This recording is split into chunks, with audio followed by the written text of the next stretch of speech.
Back everyone into a new video. और आज के इस वीडियो के अंदर मैं दान की कर्स्ड हाउस आर्क को एक्सप्लेन करूंगा।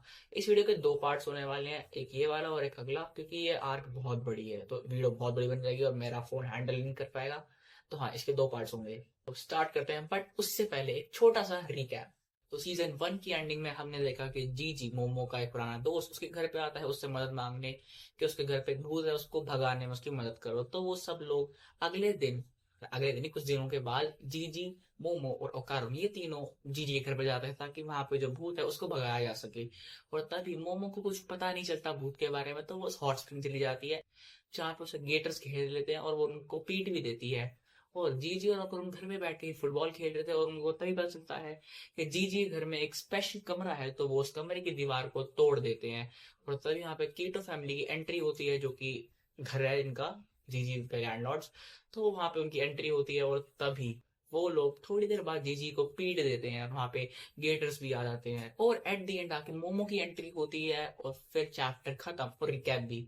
मोमो की घर में एंट्री होने के बाद वो देखती है कि जीजी और ओकर दोनों जमीन पे गिरे पड़े हैं, तो वो एक एक करके गेटर्स को मारना स्टार्ट करती है और एक गेटर मोमो की तरफ चिल्ला के भागता है, बूबीज। मोमो उनको बहुत मारती है और तभी एक बंदा मोमो को पीछे से आके पकड़ लेता है and damn bro, he is fucking shredded. और मोमो की पावर्स जा रही होती हैं और तभी टर्बो ग्रैनी मोमो को बचा लेती है। और इसके बाद हमारी मोटी भद्दी औरत मोमो को मारने आती है एंड ब्रो भाई बहुत ही गंदा मारती, मोमो सीधा उड़ गई, सीधा उस वाले रूम में जाके गिरती है जहाँ पे यूजी को रखा गया था गोजो के द्वारा। और तभी वो औरत बोलती है कि ये लड़की पे बहुत ही ज्यादा खतरनाक पावर्स हैं। और मोमो उस रूम को देख के बोलती है कि ये रूम बहुत ज्यादा डरावना है। और उसके बाद हमारी मोटी भद्दी औरत मोमो को बोलती है कि तू कोई स्पिरिट मीडियम नहीं है। तो इस anime का सरकास्टिक ह्यूमर काफी अच्छा है, मुझे इसलिए दामदार पसंद है भाई। और इसके बाद वो औरत बोलती है कि तुम हमारे विलेज को डिस्ट्रॉय करने आई हो क्योंकि तुम हमारे फेस्टिवल के बीच में दखल अंदाजी कर रही हो।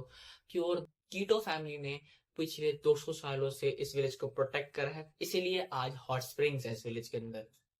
पर वहां पर नहाते हैं पर गेटर्स कुछ और ही कर रहे थे, याद रखना ये बात। और हम पिछले 200 सालों से द ग्रेट सरपेंट को, मतलब जो स्नेक था, उसको ऑफरिंग्स करते आ रहे हैं, मतलब ह्यूमन सेक्रीफाइस। और अगर ऐसा ये लोग ना करें तो पूरा विलेज मैग्मा के अंडर होगा और जो जीजी का घर है वो ही जगह है जहाँ पे ह्यूमन सेक्रीफाइस होता है।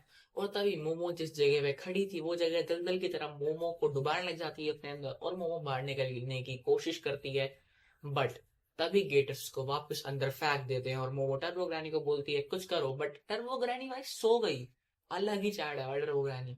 होपफुली तभी ओकारुन और जीजी मोमो को बचाने आ जाते हैं और वो उसको कैसे न कैसे करके बाहर निकाल ही लेते हैं। बट तभी सब लोग उस दलदल के नीचे गिर जाते हैं और एक छत पे लैंड हो जाते हैं। और इसके बाद मोमो और ओकारुन देखते हैं कि जीजी एक छत से लटक रहा है, मतलब गिर गया भाई छत से नीचे। और मोमो उसको बचा लेती है और वो तभी एक बहुत ही ज्यादा अजीब चीज देखते हैं कि उनके सामने एक बहुत ही बड़ा स्नेक है। कीटो फैमिली को देख, इस क्रीचर को देख के डांस करने जाते हैं और फाइनली कहते हैं कि ग्रेट सरपेंट हम आपके लिए ऑफरिंग्स लाए हैं। और टर्बो ग्रैनी बताती है इस क्रीचर का नाम है कुरागिरी, बट ओकरुन बताता है इस क्रीचर का नाम है alien name Mongolian death worm. Kito family चिल्लाती है कि ग्रेट सरपेंट अब इन लोगों को खा लो, but great serpent Kito family को खाने लग जाता है।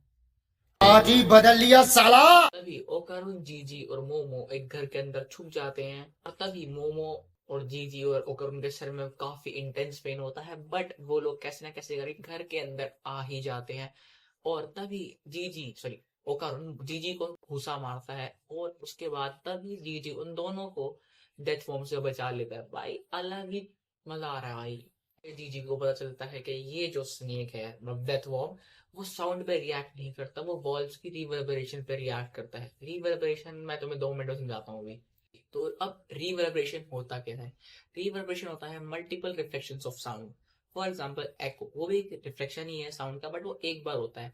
और एको के लिए प्रोड्यूस होने के लिए तुम्हें बस दो कंडीशंस होनी चाहिए, जहां से साउंड प्रोड्यूस होगी और जहां से रिफ्लेक्ट होगी, उन दोनों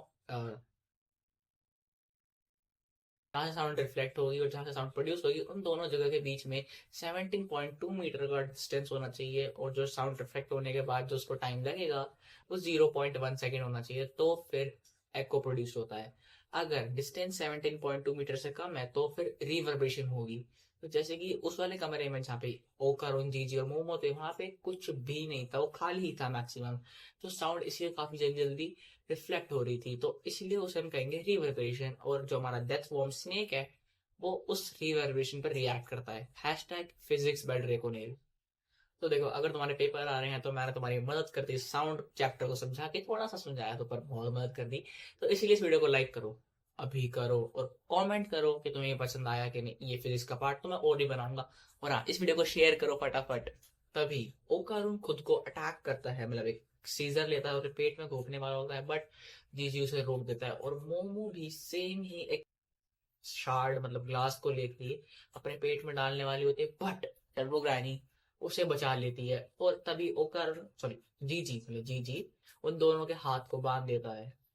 तो भूल गया, जब वो दोनों खुद को मारने वाले होते हैं, तब जीजी को ख्याल आता है उसके पेरेंट्स का। जब वो स्कूल से घर आया था और देखा था कि उसके पेरेंट्स घर के बाहर बस लटके हुए हैं, मतलब हैंग हो रहे हैं गले से। यानी बताती है कि ये जो स्नेक है, जो डेथ फॉर्म, इसकी साइकिक वेव्स हैं जो कि इन सबको मरने पर मजबूर करती हैं। तो फिर इसके बाद जीजी पूछता है टर्बोग्रानी से कि अगर ऐसा है तो मैं अब तक जिंदा कैसे हूँ, मैं क्यों नहीं मरा। इसके बाद मोमो जीजी को अपनी साइकिक पावर से वो शार्ड्स फेंक के मारती है, और जीजी के हाथ में ही लग जाता है, घुस जाता है, और जीजी की आंख पे कट लग जाता है उस शार्ड से। तो जीजी मोमो और ओकार उनको उठा के भागता है। भाई, ही इज वेरी स्ट्रॉन्ग भाई। इंसान जितना भी स्ट्रॉन्ग क्यों ना ही हो, सीढ़ियों पे गिर गया भाई जी जी। मोमो और जी ओकर जस्ट गिरने ही वाले होते हैं, मतलब जैसे जैसे होते हैं रैलिंग, वहां से गिरने ही वाले होते हैं। बट जीजी पे इतना ज्यादा एड्रेनलिन रश आता है कि वो उन दोनों को बचा लेता है, और उसके सामने डेथ वॉर्म खड़ा होता है। तभी एंट्री होती है इस पूरी आर्क के मेन अट्रैक्शन की, द इविल आई। देखने में जितना मासूम लगता है ना, उतना है नहीं। वैसे ये मासूम भी नहीं दिखता, बट तब भी ये इतना है नहीं मासूम। तभी इविल आई की जो साइकिक वेव्स हैं और डेथ फॉर्म की जो साइकिक वेव्स हैं, वो एक दूसरे को कैंसिल कर रही होती हैं। तभी ओकारुन जी जी हो सॉरी ओकारुन और मोमो होश में आ जाते हैं और पूछते हैं कि सब क्या हो रहा है। और तभी ओकारुन डेथ फॉर्म का गला काट देता है, बट वो रीजेनरेट हो जाता है। और इसके बाद जीजी और मोमो भाग रहे होते हैं, और तभी उनके पीछे होता है ईविल आई, और गलती से जीजी ईविल आई की आंखों में देख लेता है। तीन शिफ्ट होता है और हमें तीन बच्चे नाचते हुए दिखते हैं, और एक बच्चा जो कि उन्हें एक छोटे से कमरे से देख रहा है, और वो भी उनको देख के डांस करता है और कहता है मुझे भी उनके साथ खेलना है, मुझे उनके साथ डांस करना है। बट वो गिर जाता है और एक स्माइल के साथ बेहोश हो जाता है। और जैसे उसकी आंख खुलती है, वो देखता है अपने सामने एक वोल्केनो जो कि इरप्ट हो रहा है, और कीटो फैमिली जो कि एक रिचुअल परफॉर्म कर रही है। अब जो होने वाला है ना, उसको देख के ना दिल टूट गया था रियल में। अब वो लड़का कहता है कि मुझे बस एक बार उनके साथ खेलना था, मैं अपने शब्द वापस लेता हूँ, ये बंदा मासूम था, इसके साथ बुरा हुआ, बट ये जो करेगा वो बहुत बेकार होगा। और फिर सीन शिफ्ट होता है, और तभी हम देखते हैं एक फैमिली जो कि पीसफुल डिनर कर रही है, और उनके सामने वही बच्चा खड़ा है जो कि अभी जस्ट सेक्रीफाइस हुआ है, और उसका बेटा चिल्लाता है दूसरे फैमिली जो डिनर कर रही है, पापा पापा भूत। और पापा कहते हैं बेटा भूत भूत कुछ नहीं होता, बस खाने पे ध्यान दो। और वो लड़का उसको देख के हंसता है, हमारा जो बंदा मर गया। अगले ही सीन में भाई वो फैमिली मर गई, मतलब हैंग हो गई फिर से, और वो बच्चा अभी भी बचा हुआ है। और कीटो फैमिली कहते हैं कि अब हम इसका क्या करें। वो कहते हैं हमें कुछ तो करना ही पड़ेगा ना, ताकि ये लैंड बचा रह सके, और एक सेक्रीफाइस से कुछ नहीं होगा। तो वो उस बच्चे को भी सेम ईविल आई की तरह ही सेक्रीफाइस करने लग जाते हैं। बट ईविल आई उस बच्चे को बचाने की कोशिश करता है, बट ईविल आई एक स्पिरिट है, तो इसलिए वो उस लड़के की जो रस्सी थी उसे भी नहीं खोल पाता, और वो रोने लग जाता है। और इविल आई उस बच्चे को पोजेस कर लेता है और कहता है कि अब मैं इन सबको मारूंगा, बस मेरी तरफ देखो। अब बैक टू द प्रेजेंट, और अब जीजी की आंखें भी थोड़ी थोड़ी इविल आई की तरह दिखनी शुरू हो चुकी हैं। और फिर जीजी भागते हुए कहीं और चला जाता है, बट मोमोज को रोकने की कोशिश भी करती है, बट वो रुकता नहीं है। और जीजी भागते हुए घर की तरफ पहुंचते हैं, वहां पे एक कमरा खोलता है, मतलब देखो काफी सारे घर टैक्स पे थे, तो जीजी एक घर में पहुंच जाता है, और वहां पे वो देखता है वही कमरा जहाँ पे ईवेल आई को बांध के रखा हुआ था, और ईवेल आई की डेड बॉडी अभी भी वही है। और फिर जीजी बोलता है तुम हमेशा से यहीं थे, मुझे प्रोटेक्ट कर रहे थे, और अब मैं फाइनली तुम्हारे पास आ चुका हूँ। और टर्बो ग्रैनी जीजी को वार्न करती है कि ये स्पिरिट्स किसी की सगी नहीं होती, इन पे भरोसा मत करना। और तभी जीजी उस पे बात करता है, फिर उस पे बात नहीं करता, उससे बात करता है इवेल आय से। और तभी ईवेल ऐसे वो वादा करता है कि अब वो उसके साथ खेलेगा। और तभी ऊपर से स्नेक कुछ वाइट स्टिकी सा सब्सटेंस गिराता है अपने मुंह से, सब्सटेंस पहली बात तो दिव्यांश। और इसके बाद मोमो जीजी को आवाज मारती है, बट जीजी नहीं उठता, एंड बूम, इसके बाद एक को इलेक्ट्रिक शॉक। फाइनली इसके बाद जीजी उठता है और डेथ वॉर्म को पीटने लग जाता है, मतलब इतना पीटा है कि उसको पूरा फाड़ ही दिया। और अब हमें दिखाया जाता है कि जीजी गॉट पोजेस्ड बाय इविल आई। और इसके बाद इविल आई सबसे बैडेस्ट लाइन बोलता है पूरी इस वाली अब जब मैंने पढ़ी, अब मैं इस बॉडी के साथ पूरी ह्यूमैनिटी खत्म कर दूंगा। बट ह्यूमैनिटी क्यों खत्म करेगा भाई? कीटो फैमिली को मार सिर्फ जी, उन्हें से तो तेरा बदला है, उन्होंने तो तेरे को मारा था। ह्यूमैनिटी तेरा क्या बिगड़ा? जो कि मेरे को देख के थोड़ा अजीब भी लगा, बट एटलीस्ट बैडेस्ट तो लाइन थी। पर बैडेस्ट तो रवि कुमार भी था। अगर तुम लोगों को ये वीडियो अच्छी लगी हो तो लाइक करो, कमेंट करो, शेयर करो, और मैं तुमसे मिलूंगा अगली वीडियो में। तब तक के लिए गुड बाय एंड